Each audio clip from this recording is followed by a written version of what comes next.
like, bro, yeah, she got a kid. Look at his back. Oh my god.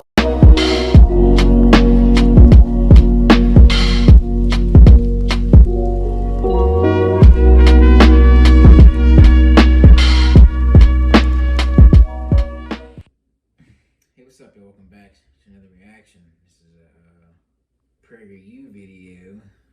Yeah, obviously there's a lot of controversy with PragerU. Bit more, I'm sure, I think they're conservative, more conservative group. I've seen their ads and stuff before, videos and stuff like that. I've watched a few. I don't know if I reacted to any of their videos. You know, they're cool videos, you know. But yeah, this is Joe Rogan. We're one step closer to dictatorship. Yeah, I don't know if you've noticed, but there's a lot going on just everywhere. Freedom of speech, you can't say certain things or you'll be banned, or pushing all these agendas on people that no one gives a damn about. Pushing on our kids. Pushing it everywhere. I don't know why, but it seems like they're trying to prepare us for a new way of living. A new way to thrive. You know, and it's just a subtle way. They're not doing it too forcefully because they don't want people to react or lose their minds too quickly. That would cause chaos. No, they do it gradually, and you just get used to these things. You get used to staying in the house instead of being outside with your buddies. What's the point? I can stay in the house all day. The government's giving me money. I don't need to really work. You see what your guy Elon Musk is doing? He about to drop the robots. Fuck you need to work for, nigga. Stay at home. The robots can flip the patty. Can I take your order? Welcome to Weenie Hut Jr. It's like, it's ridiculous. I don't know.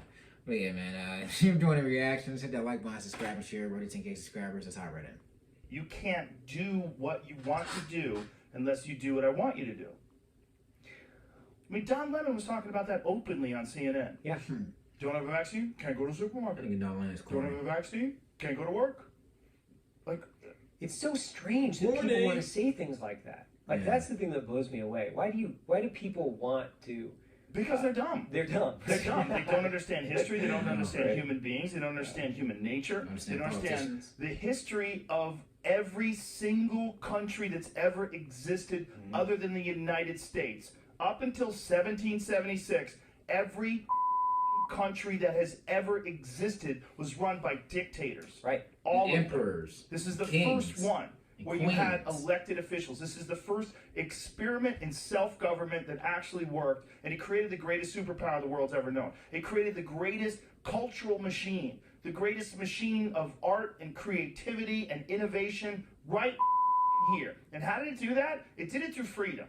Because when you give people freedom, you let people do whatever the they want to do, they actually find ways to succeed and grow and thrive. But as soon as you put the boots to them, as soon as you tell them, you have to do this or you can't do that, you have to listen to me, now you have a mini dictator. You have one step away from a king. You have a one step closer. You're moving one step closer to dictatorship. That's what the is happening.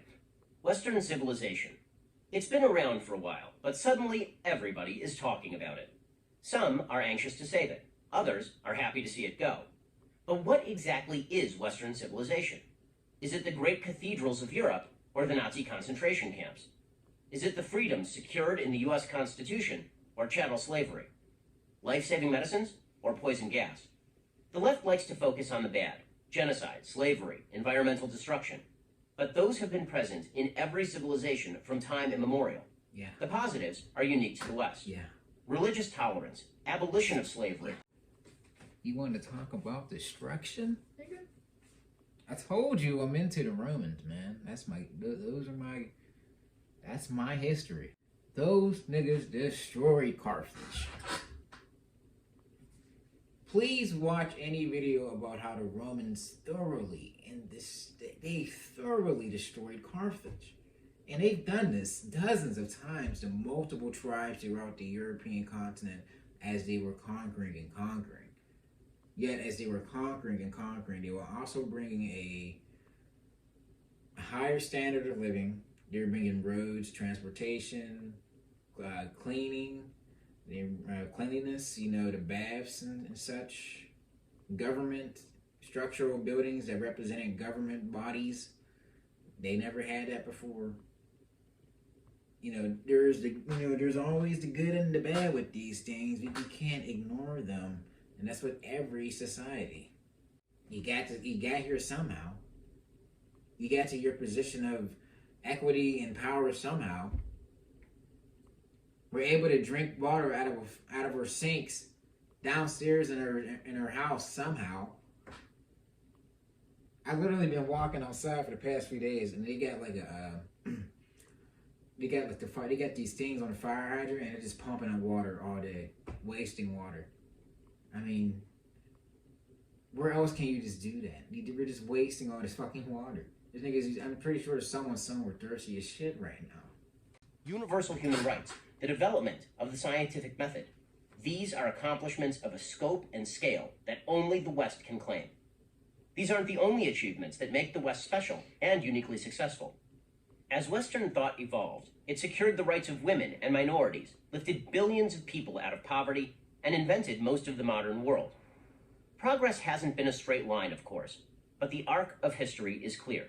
The obvious proof is that the world is overwhelmingly Western. And, with few exceptions, those parts of the world that aren't aspire to be. Why? Why has Western civilization been so successful? There are many reasons, but the best place to start is with the teachings and philosophies that emerged from two ancient cities, Jerusalem and Athens. Jerusalem represents religious revelation as manifested in the Judeo-Christian tradition, the beliefs that a good God created an ordered universe and that this God demands moral behavior from his paramount creation, man. The other city, Athens, represents reason and logic as expressed by the great Greek thinkers, Plato and Aristotle, and many others. These two ways of thinking, revelation and reason, live in constant tension. Judeo-Christian religion posits that there are certain fundamental truths handed down to us by a transcendent being. We didn't invent these truths. We received them from God. The rules he lays down for us are vital for building a functioning, moral civilization and for leading a happy life. Greek thinking posits that we only know truth by what we observe, test, and measure. It is not faith but fact that drives our understanding and exploration of the universe. Western civilization, and only Western civilization, has found a way to balance both religious belief and human reason. Here's how the balance works. The Judeo-Christian tradition teaches that God created an ordered universe and that we have an obligation to try to make the world better. This offers us purpose and suggests that history moves forward. Most pagan religions taught the opposite, that the universe is illogical and random, and that history is cyclical. History just endlessly repeats itself, in which case, why bother to innovate or create anything new?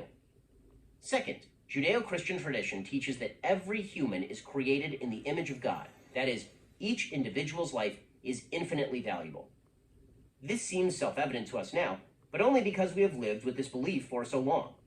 The far more natural belief is that the strong should subjugate the weak, which is precisely what people did in nearly every society in all of history. Yeah. Pretty much up until recent times, I would say. After World War I, maybe? No, after World War II. After empire and conquering and expanding was basically after like a no-go, besides through proxy wars of the United States and the Soviet Union. But they didn't like, this isn't annexing territory, invading Africa and then like actively colonizing and holding territory like these people were. And, extracting the resources and bringing them back to your capital city in a whole different continent, Yeah, but that type of way of living, that view of the world, that was up until recent times.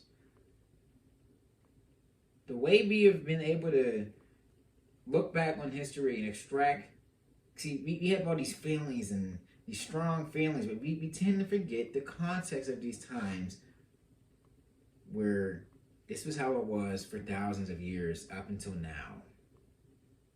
That's crazy as hell. Only by recognizing the divine in others did we ever move beyond this amoral thinking toward the concern for human rights, democracy, and free enterprise that characterized the West. But Judeo-Christian religion alone didn't build our modern civilization. We also required Greek reason to teach us objective observation, that man has the capacity to search beyond revelation for answers. Greek reason brought us the notion of the natural law, the idea that we could discover the natural purpose, the telos, of everything in creation by looking to its character.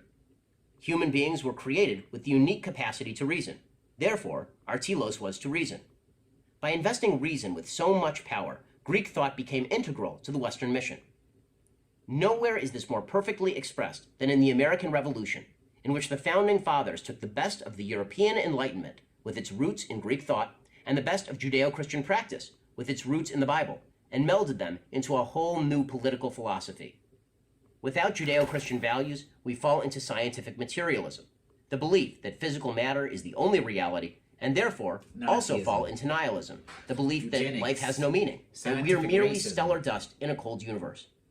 Without Greek reason, we fall into fanaticism, the belief that fundamentalist adherence to unprovable principles represents the only path toward meaning. The Soviet Union, Communist China, and other socialist tyrannies rejected faith and murdered 100 million people in the 20th century. Much of the modern Muslim world has embraced faith, but rejected reason. It's noteworthy that when the Muslim world did embrace Greek reason from the 8th to the 14th centuries, it was a leading center for scientific advancement. So again, we need both Jerusalem and Athens, revelation and reason. And yet many want to reject both. These people call themselves progressives. Ironically, they want to take us backwards to a time when man was governed neither by reason nor faith, but by feeling, and therefore back to a time of moral chaos and disorder, of feeling over fact. It would be a fatal mistake to follow the progressives. Stick with Athens and Jerusalem. Yeah, man. Saying those two infrastructures, those two ideas, those two cultures, they have weaved and sewed the way people have thought, traded, talked, interacted throughout history for a very long time. Western civilization. Goddamn, one hell of an experiment. Through colonization and trade and travel and empire, they were able to spread an ideal that may have been better or the best option for, I don't know. Could there have been any alternate histories or maybe a different alternative to where the world could be better in a way? But yeah, if you want to see more videos like this, let us know down in the comments. Make sure you hit that like button, subscribe, and share. So go to 10K subscribers. We'll see you next time with a video. Peace.